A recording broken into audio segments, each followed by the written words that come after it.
23절에서 24절까지의 말씀 함께 합독하도록 하겠습니다. 신약성경 요한복음 4장 13절에서 24절까지의 말씀, 신약성경 148쪽 요한복음 4장 13절로 24절까지의 말씀 함께 읽겠습니다. 예수께서 대답하여 이르시되 이 물을 마시는 자마다 다시 목마르려니와 내가 주는 물을 마시는 자는 영원히 목마르지 아니하나니 내가 주는 물은 그 속에서 영생하도록 솟아나는 샘물이 되리라.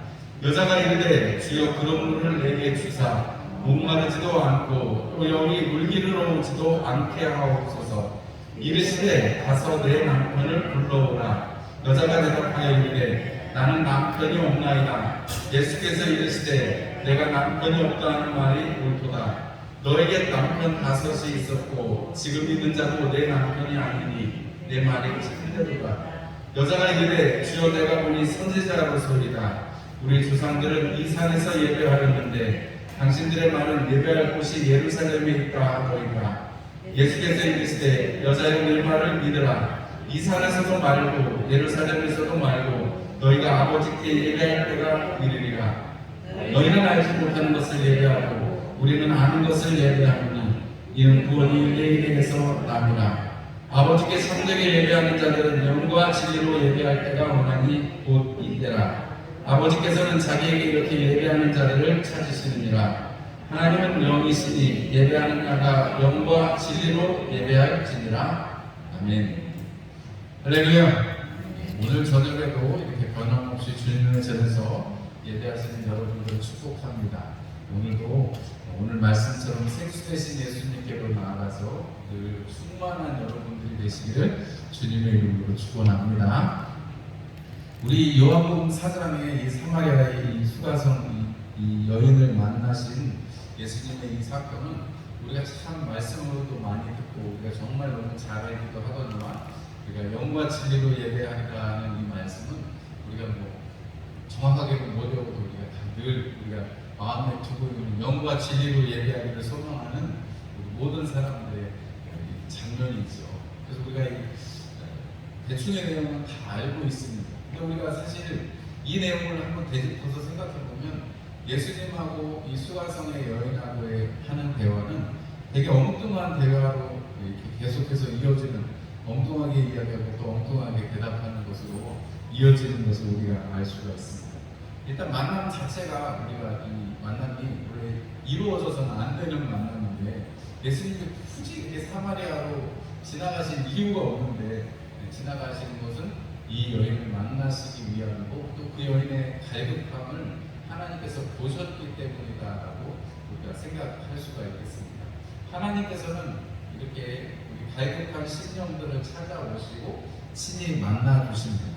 왜냐하면 유대인들이 이렇게 꼭 굳이 사마리아를 거치지 않고 이게 제일 짧은 길이긴 하지만 강 건너갔다가 이렇게 아니면 여리고로 내려갔다가 해서 쭉 그냥 강가로 가는 방법이 있기 때문에 이 사마리아 사람들하고는 원래 상종을 안 하거든요.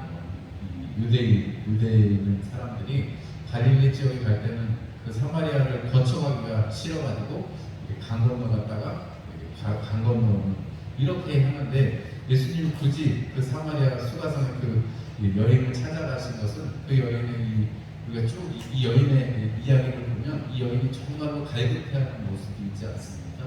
그리고 주님께서 다른 말씀이 아니라 하나님 앞에 영과 진리로 예배해야 된다, 예배하는 자들을 찾으신다 이렇게 말씀하고 있는데 그 여인이 하나님 앞에 예배하고 싶어하는 그 마음 보실 것이라고 알 수 있습니다. 그래서 우리가 이 한 주간에도 우리가 살아갈 때 하나님 앞에 갈망하는 심정으로, 하나님 앞에 은혜를 구하는 심정으로 여러분들이 살아가시기를 주님의 이름으로 축원합니다. 그럴 때 주님이 만나주시고 주님이 찾아와 주시는 것이죠.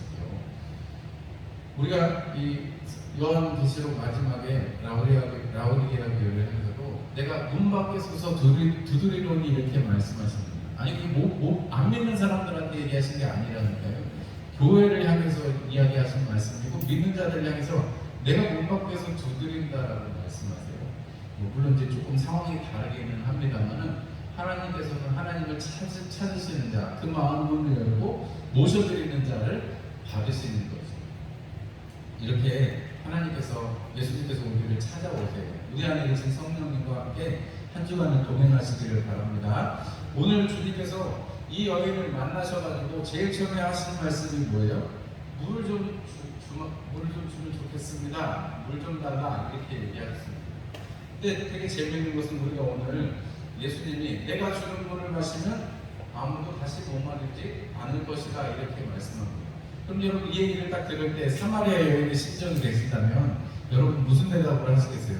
아니 나한테 줄 물이 있으면, 아니 사람들한테 줄 물이 있으면 나한테 물 달라고 할 것도 없겠네, 이런 심정이 들지 않겠어요?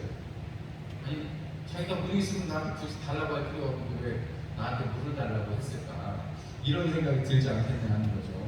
그러니까 이 여인의 말이 좋게 나가지 않는 거죠. 상종도 하지 않는 유대 사람 유대인이 왜 나한테 사마리아 사람인 나에게 물을 달라고 합니까? 라고 말하는 것입니다. 오늘 이 주님께서 내가 주는 물을 마시는 자는 다시 목마르지 않을 것이다 이렇게 하니까 영생하도록 솟아나는 샘물이 되리라 이렇게 말씀하시니까 이 여인이 뭔가 딱 깨닫는 게 있는가 봐요. 왜냐하면 그 전에 예수님한테 아니 당신은 유대인으로서 어떻게 사마리아인 나한테 물을 달라고 하니까 예수님이 내가 주는 물을 마시면 목마르지 않아 그랬더니 그 다음에 나오는 말이 이 여자가 목마르지도 않은 그 물을 나한테 줘보세요 라고 말합니다. 이건 이제 상황의 확인이 있는 것이죠. 예수님을 만나서 지금 예수님이 어떻게 보면 수작을 걷는 걸지도 모르잖아요.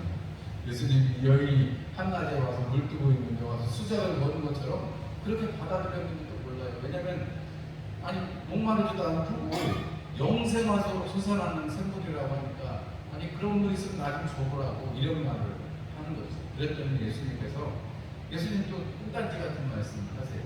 가서 네 남편 데리고 와라.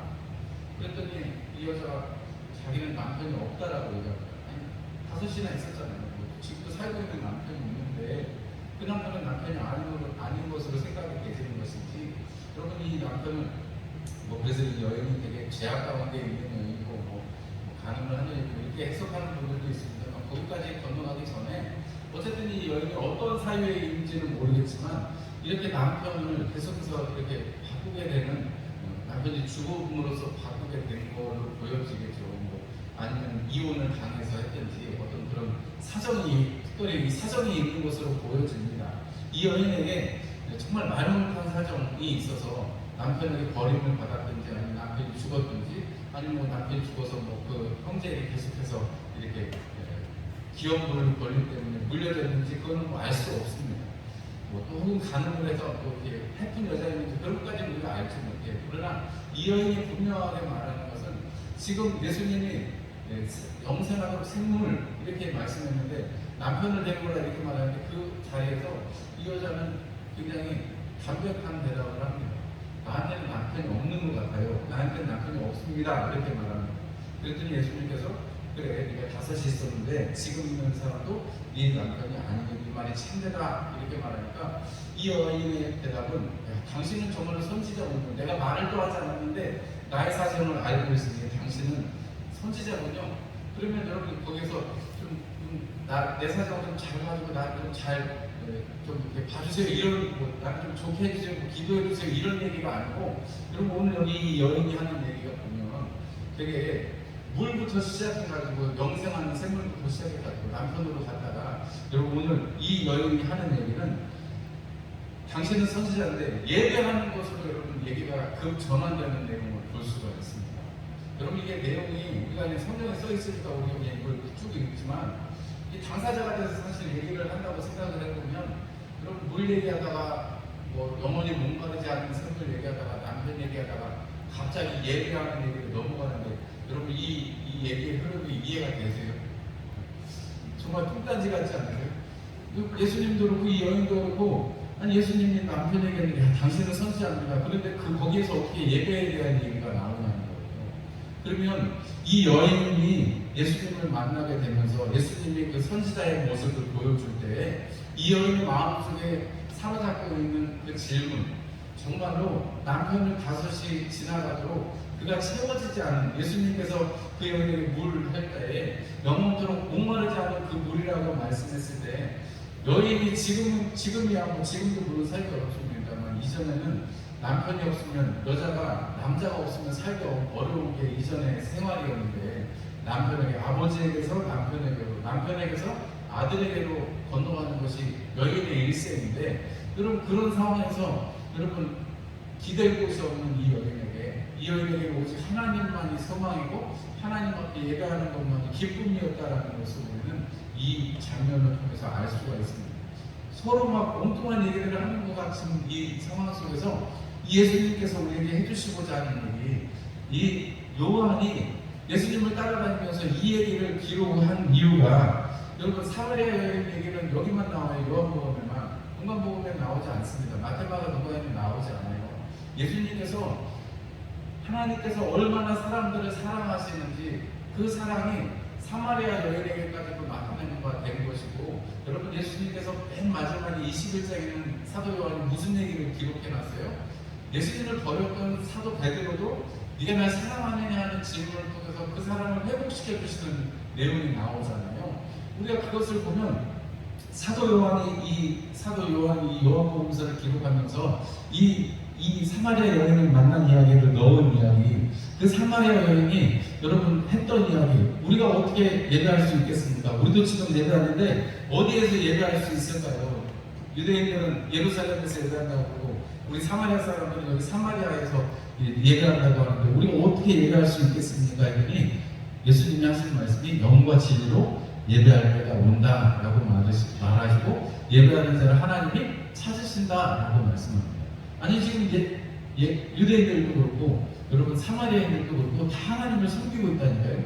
그런데 하나님께서 영과 진리로 예배하는 자들을 찾으신다라고 말씀하시고 이 여인에게 그 말씀을 하시는 거예요. 여러분 이 말씀을 보면 이게 하나님을 사랑하는 것이 어떤 것인지를 우리에게 보여주시는 것이죠. 아까 제가 제일 처음에 하나님께서 사랑하시기 때문에 예수님께서 사랑하시기 때문에 찾아오신다라고 말씀을 드렸잖아요. 근데 오늘 이 여인에게 이 말씀, 그 사랑하는 그 마음, 주님을 향한 그 마음을 사용하시고 오늘 이 여인에게 내가 그니라 하면서 우리가 오늘 읽지는 않았지만 26절에 보면 내가 그니라 하면서 그 영과 진리로 예배하는 생수와 같은 그분이 예수님이신 것을 나타내 주세요. 그리고 여자가 그 전에 한 고백이 뭐냐면 메시아가 오시면 모든 것을 우리에게 알려주실 것이다 했더니 예수님이 그래 내가 그 사람이야, 내가 메시아라고 말씀을 하세요. 제자들에게는 훨씬 나중에 말씀하셨는데 이 사마리아 여인에게는 지금 얘기하고 계신 거예요. 사마리아 여인에게 지금 얘기하고 계시다니까요. 우리가 마태복음의 16장에 가면 예수님 잡으시기 얼마 전에 그리스도인 것을 말하지 말아라, 베드로의 고백을 받으시고서야 그 말씀을 하시는 거에 비하면 예수님이 메시아라고 그리스도라고 말하는 것을 사마리아 여인에게는 이 초기에 지금 이 여인에게는 말씀하고 계세요. 여러분 너무 신기하죠. 예배를 사모하고 하나님을 사모하고 그 사랑을 사모하는 그 사람에게 여러분 주님께서 그리스도이신 것을 메시아이신 것을 나타내고 계십니다. 그러면서 그 제가 우리가 읽지는 않았지만 제자들이 물어볼 때 하나님 앞에 온전한 이 34절의 말씀을 보면 나의 양식은 나를 보내신 이의 뜻을 행하며 그 일을 온전히 이루는 이것이다 라고 말씀을 하십니다. 그러면서 그 여자와 무슨 말씀을 하냐고 묻는 제자들에게 이 말씀을 하시는 거죠. 예수님께서 우리에게 오셔서 십자가 지시는 그 은혜로 말미암아서 우리가 성령님이 우리 안에 계시고 우리가 하나님을 아버지로 모시고 살아갑니다. 그래서 우리에게 관심이 여러분 어디에 있어야 될지를 우리 주님이 말씀해 주시는 것이죠. 우리 오늘 낮에도 말씀을 듣고 우리가 팔복을 정리했습니다만 결국은 지금 하나님 앞에 나온 사람들은 다 듣기는 들어요. 그런데 하나님의 나라를 여러분 어떻게 우리가 상속받을 수 있어요? 하나님의 나라의 그 말씀을 듣고 행하는 사람. 그럼 그거는 하나님의 다스리신 가운데 있다는 얘기고 오늘 영과 진리로 예배할지니라 했는데 여러분 예배하려면 우리가 이렇게 저녁 예배, 그래서 저녁 예배, 저녁 찬양 예배에 오는 것만 예배가 아니고 하나님의 다스리신 하나님의 말씀이 내 안에 있고 하나님의 말씀으로 내가 살아가고 있고 하나님 앞에 있는 모습이면 그때는 우리가 전부 다 여러분 하나님 앞에 예배하는 시간이라는 사실을 우리가 이 말씀을 통해서 우리가 충분히 깨달을 수가 있는 것입니다. 우리가 이 말씀을 통해서 생수 되신 예수님이 이 여인에게 주시고자 하는 영원히 목마르지 않는 생수. 여러분 요한복음 7장에 가면 그 배에서 나를 믿는 자는 그 배에서 생수의 강이 흘러나리라 하신 그 은혜, 여러분 이것이 계속해서 예수님께서 하시고자 하는 얘기는 뭐냐면 하나님의 사랑은 이미 우리 가운데 부어졌는데, 그래서 우리 안에서 넘치는데, 여러분 이것을 우리가 경험하지 못하고 입을 꼭 다물고 있으면, 목마르다고 해서 입을 꼭 다물고 있으면, 그러면 우리는 물을 마실 수가 없는 거죠. 사마리아의 수가성의 우물가에 한낮에 땡볕에 나왔어도 여러분 가서 사람들에게 나한테 지금 말을 하고 있는 이 사람, 여러분 42절을 표현해보면 그 여인이 말하기를 그가 참으로 세상의 구주이신 줄 알았다라고 고백하면서 사람들에게 이야기합니다. 사람들의 말씀, 사람들에게 여러분 예수를 사마리아 사람들에게 예수가 증거되어지고 그 여인을 통해서 증거되어지고 그 여자가 그 예수님을 모셔드려가지고 사마리아 수가성에서 예수님으로 인해서 말씀 잔치가 있어진 다음에 사람들이 고백하는 것이 뭐냐면 그가 참으로 세상의 구주이신 것을 우리가 이제 알았다라고 사마리아 사람들이 이 수가성 여인에게 얘기를 해주는 장면이 42절에 기록이 되어 있거든요. 여러분 그것을 보면 우리가 하나님 앞에 우리를 위해서 십자가신 예수 그리스도를 모셔드리고 그분을 소개할 때, 그분을 예배할 때 여러분 이런 일들이 우리 가운데 있다는 거죠. 우리가 전도를 어렵게 생각할 것이 아니고 우리가 예배하고 있으면, 우리가 생수를 받아 마시고 누리고 있으면 오늘 그 사람들이, 우리 주변에 있는 사람들이 예수님에 대해서 듣고 보고 그들도 참으로 세상의 구주신 줄을 알게 되는 것입니다. 오늘 우리가 이 요한복음 4장을 다시 한번 또 보게 되면서 여러분 주님께서 이사야서 말씀에 55장의 1절에 너희 목마른 자들아 돈 없는 자들아 와서 값없이 그리고 사 먹고 마셔라, 물로 나와라, 포도주와 젖을 사라 이렇게 말씀하십니다. 여러분 이스라엘 백성들 이제 심판, 하나님의 심판이 있는 그 백성들에게, 그래서 목마른 자들에게, 배고픈 자들에게, 고된 인생들에게 너희들이 다시금 하나님의 은혜 앞에 나오라고 이사야 선지자는 도전을 합니다. 여러분 이것이 우리에게도 또 동일한 은혜가 되는 것은 우리가 날마다 그렇게 하나님의 은혜를 힘입고 사모하면 우리가 바로 이 수가성의 여인처럼 은혜를 누리게 되는 것이요 또 은혜를 전하는 자가 되기 때문에 그렇습니다. 여러분 에스겔서에 보면, 에스겔서 47장에 보면 하나님의 성전에서 물이 흘러나와서, 성전 문지방에서 물이 흘러나와서 발목에 차고 무릎에 차고 허벅지에 차고 가슴에 차고 바다로 이루어지는 그 환상이 에스겔서에 보면 기록이 되어 있습니다. 하나님께서 내려주시는 그 은혜, 성전에서 흘러내리는 그 물이 발목과 무릎과 허리와 가슴을 적시고 바다를 이루는 모습을 보면, 여러분 우리가 하나님의 그 은혜의 생수를 사모하면 오늘 이 은혜를 사모하고 있는, 물뜨고 있는 물질적인 육체에서 우리가 넘어서서 하나님의 그 은혜, 그 생수에 젖게 되는, 목마르지 않는, 영원히 목마르지 않는 그 생수에 젖게 되는, 예수를 모시고 살아가게 되는 우리는 여러분 이 한 주간에도 여러분 주님의 나라로, 주님을 앞에서 예배하는 자로 살아가게 된다는 것입니다. 여러분 이 한 주간에도 날씨가 점점 더워지고 이제 장마가 시작될 텐데요. 여러분 건강하게 지내시고 하나님의 은혜를 계속해서 사모하시는 여러분들이 되시기를 주님의 이름으로 축원합니다. 제가 분명하게 알고, 저도 또 이 목회의 과정 가운데 분명하게 간증할 수 있는 거 한 가지는, 제가 춘천에서 처음에 사역할 때 다른 거 안 하고 그냥 성령 충만함을 사모하세요 이렇게 설교 시간에 이렇게 얘기밖에 안 했습니다.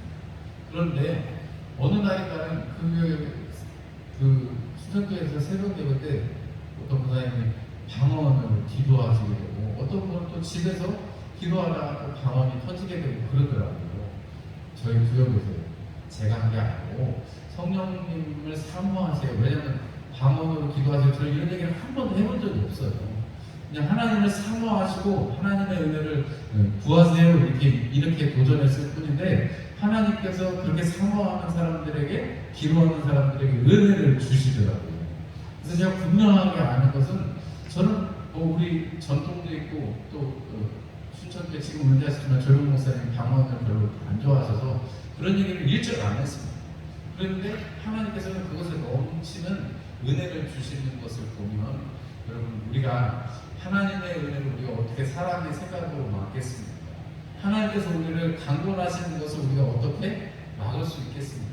우리가 그 사랑에 힘입어서 여러분 충만하게 살아가실 수 있는 이번 한 주간이 되시기를 주님의 이름으로 축원합니다. 여러분 이번 한 주간에도 강건하시기를 바랍니다. 여러분 주님의 복을 나누어주는 사람들이 되시기를 주님의 이름으로 축복합니다. 기도하겠습니다. 하나님 우리 아버지 감사합니다. 생수 대신